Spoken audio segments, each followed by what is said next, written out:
On this week's show, I close my antique booth, move into a new warehouse space, and find out that eBay did absolutely nothing about my problem with the international shipping program.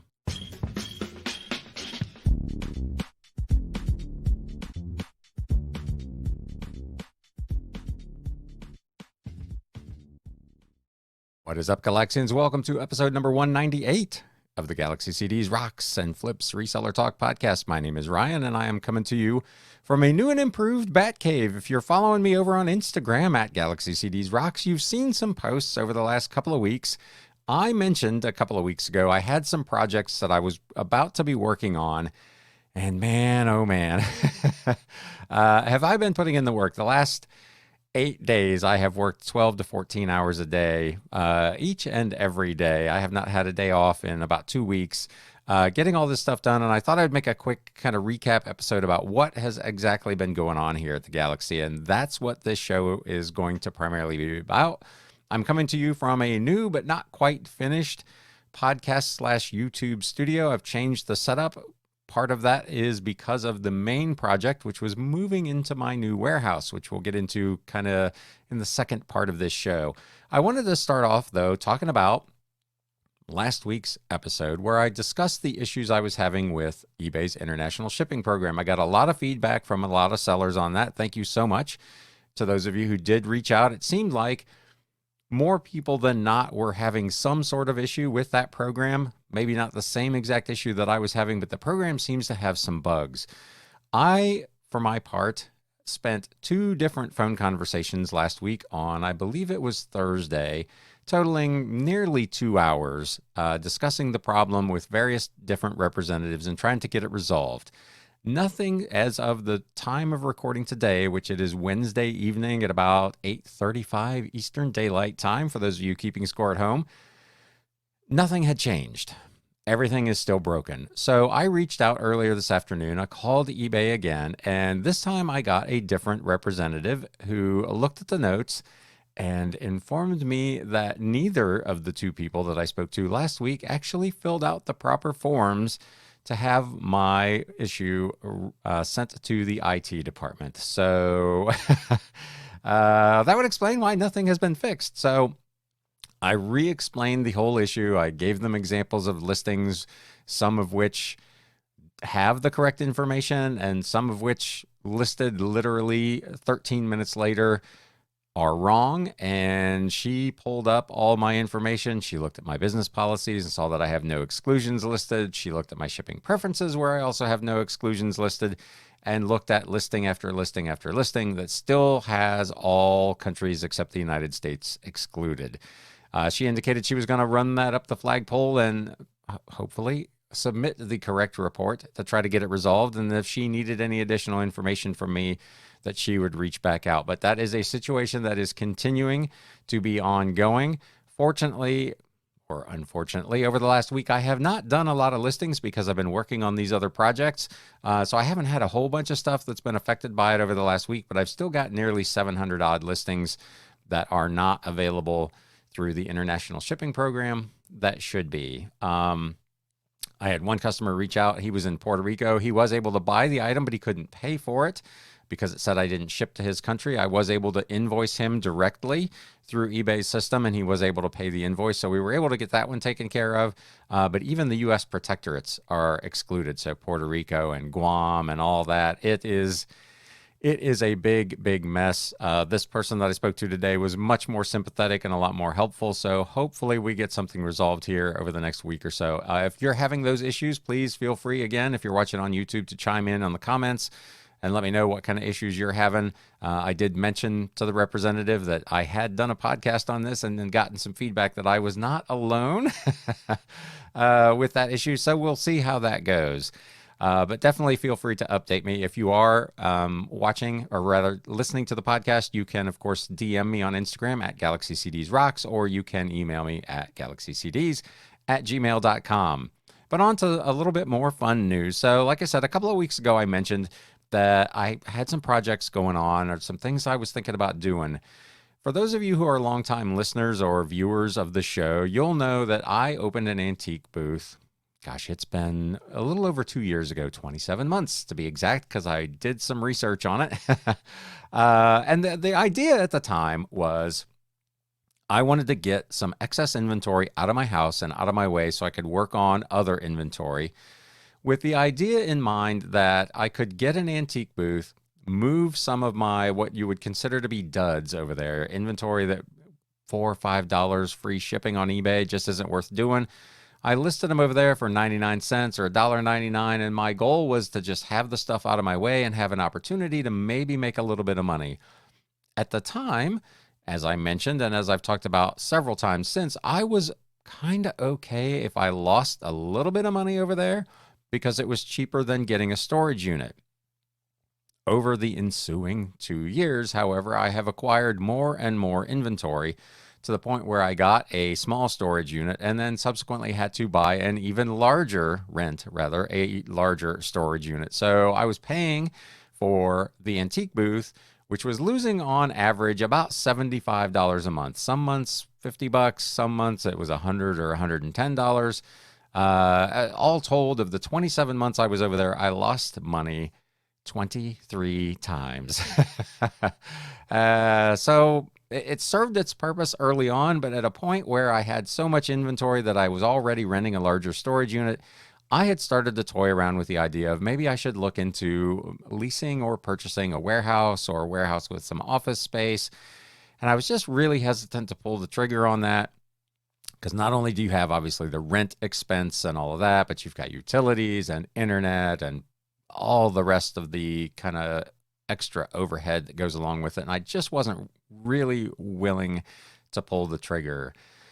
So 3 weeks ago, I'm at the post office and I run into someone who used to be a customer at my old CD store, Galaxy CDs Rocks. In fact, his band actually played a couple of gigs in my store. And over the decade plus that the store's been closed, he and I have run into each other a couple of times. And he asked me out of the blue when I ran into him 3 weeks ago if I was still doing the eBay thing. Well, of course I am. And he said, "Are you ever looking for any more space?" And I said, "Well, as a matter of fact, yes, I'm actually thinking about upgrading my space now. Why do you ask?" And he says, "I own a warehouse right around the block from here, and I'm converting it into individual storage units. Would you like to come around the corner and take a look at it?" So I went over and took a look, and as it worked out, he had two spaces being built side by side, a small one and a big one, that had not yet had the dividing wall put up between them. And he said the small one was going to be $120 a month. The big one was going to be $170 a month. But if I wanted both of them just as one big space, it would save him the money of having to build the wall through the middle and all the rest. And he would rent me that entire space for $225 a month. I told him I would think about it over the weekend, but I had pretty much decided on the spot that that's what I was going to go ahead and do.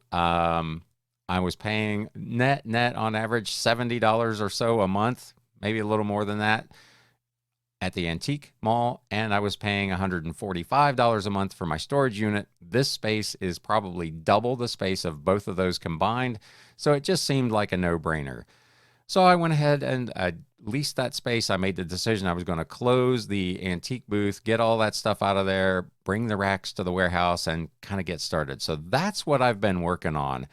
Part of what I wanted to show you today, I did a quick walkthrough. It's shaky phone footage, but I'm going to kind of walk you through this old warehouse and kind of show you what's going on there and talk a little bit about the process and how I keep my inventory relatively organized. So let's see if I can get in here and take a look at this. So this is the space from the outside. I assume this building was probably, and again, if you're listening to the podcast, there is a link to the YouTube video or to my YouTube channel in the show notes down below. Click on over if you want to see this warehouse. It's your standard old kind of late 1800s, early 1900s, old school warehouse, kind of dingy and whatever. Here you see the famous freight elevator that I posted about over on Instagram as well. This is, I am told, the oldest working freight elevator of its kind in the state of Ohio. And if you're watching on YouTube, you're about to find out that it operates much like you would expect the oldest freight elevator of its kind in the state of Ohio to operate. It takes my space is on the third floor of this warehouse, and I believe this trip up in this ancient elevator takes about 2 full minutes.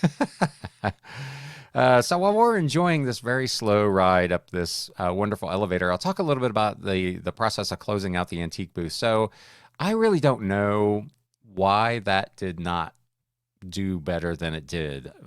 If it was bad inventory, if books just don't sell at that kind of thing.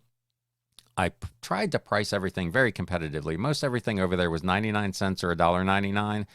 I don't know if I would have fared better offering those things for maybe $2.99 to $3.99 and would have done the same level of sales and made more money, or if it would have just killed sales altogether. The world will never know because I've pulled all that inventory out of there. I took it all to Goodwill. All told, it was 49 boxes, about 1,300 items that I took over to Goodwill. I pulled up in my U-Haul, and their eyes got real wide, as you can imagine. And I went to the door before I started unloading anything, and I said, hey, I've got 49 boxes of books and a handful of DVDs here. Would you guys be interested? And they said, yeah, absolutely. Let's bring you out some canvas totes, and we'll get it taken care of. So thankfully, those two fellas came out and actually helped me unload the truck in the midst of which, in between there, I'm pretty sure a drug deal went down. At the customer drop-off at Goodwill, a car pulled up, and I thought it was someone else dropping off some donations, and the guy went over and came back with a little brick in aluminum foil and very surreptitiously handed it to the other guy, who went and put it in his car. So that was quite an adventure, but that inventory just got written off, and we'll get on with life. If you're watching on YouTube, we have finally reached the third floor. This elevator is a treat. It's a trooper. Lord knows I took a bunch of stuff up there. I can't even begin to tell you how many trips I've made up and down in this lovely freight elevator, but it works every time. It is a fully manually operated deal. So my space is kind of at the end here. We're walking down this little bit of a hall. There are a couple of spaces next to me. All told, I wish this space actually was just a little bit bigger when I was all said and done. I've got about 30 tubs, 30 Rubbermaid tubs of stuff that I can't fit into this warehouse space. Plus, I've got my unlisted inventory, which moved into my garage. But here you can see the space, and it is a hodgepodge of shelving. Amazon rolling racks I've bought over the years, industrial racks that my brother gave me, the shelves from the antique booth. You can see how I have everything labeled. There's kind of letters and numbers on every tub, every box in the space. The letters and numbers the letters in particular meant something at one time. The B's and the D's was B for bedroom, D for dining room. Yes, I had stuff in my dining room. G's were in the garage, and so on. But each box has its own label. That label then, of course, corresponds to the custom SKU in eBay, so that when a customer orders a particular item and it says it's in bin D2, I know exactly where to go and pull that item. It's not fancy. If you're watching again on YouTube, you can tell it's old recycled boxes of all kinds, all shapes and sizes. I'm not one of those people that spend a bunch of money on, nice totes and tubs to store all this stuff. I'm a big believer in reuse and recycle. You can see here the shelving on the back wall is, I think they're 10 by 8 by 10 foot planks on concrete blocks. I can store a lot of boxes on those very, very cheaply. So all this inventory that was in my house and in the storage unit is now pretty much all in this big warehouse space. So I am, number one, exhausted. But number two, I'm really happy now that it's done. I had a couple days there. I was wondering if I had made the right decision. But now that it's done, I'm really excited to have all that over there and have probably 95% of my inventory all located in one space. It's easy to get to. It is literally 2 minutes from my house. So I can just run right over there and get whatever I need, come back home. I'm still doing all my work here in the Bat Cave. My workstation remained the same, my photo booth, my shipping, all of that I will continue to do from home. with it being that close to my house, I'm just going to get up in the morning, drive over there, get the stuff I need, ship it, and then get on with listing the stuff that is in the garage. It's all about having a plan. So that's what I've been working on here over the last, a couple of weeks. The antique booth thing, for me, it was a great attempt. It worked out really well for what I intended for it to do at the beginning, but by the end, it was frankly just losing too much money too consistently to continue to justify when I knew I needed a bigger storage unit anyway. So I've moved on from that. I probably will not do anything like that again. I'll just continue to sell just online. So let me know what you think of that, what you thought of the warehouse, what you think of that inventory situation, how you keep track of your inventory. Again, leave me a comment if you're watching on YouTube in the comments down below. If you're listening to the podcast, you can always reach out to me. There, I think, is even a link there to leave me a voice message, which someone actually did a couple of weeks ago, letting me know about a huge book sale up in Ithaca, New York.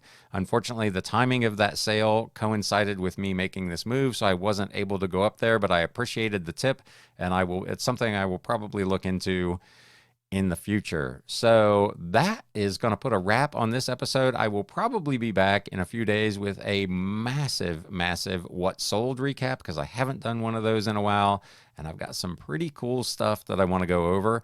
So we'll look forward to that in the next couple of days. If you found this useful, helpful, interesting, please do me a favor if you're watching on YouTube and whack that thumbs up button. If you're not currently a follower of the podcast or a subscriber of the YouTube channel, please consider doing that as well. With all of that having been said, this guy, after 5 12+ hour days, or 7 12+ hour days of moving literally tens of thousands of items, is completely exhausted, and I'm calling it a night. We'll see you next time. Thanks, guys. You have been listening to the Galaxy CDs Rocks and Flips Reseller Talk podcast. Thank you so much for tuning in, and we will catch you again next time.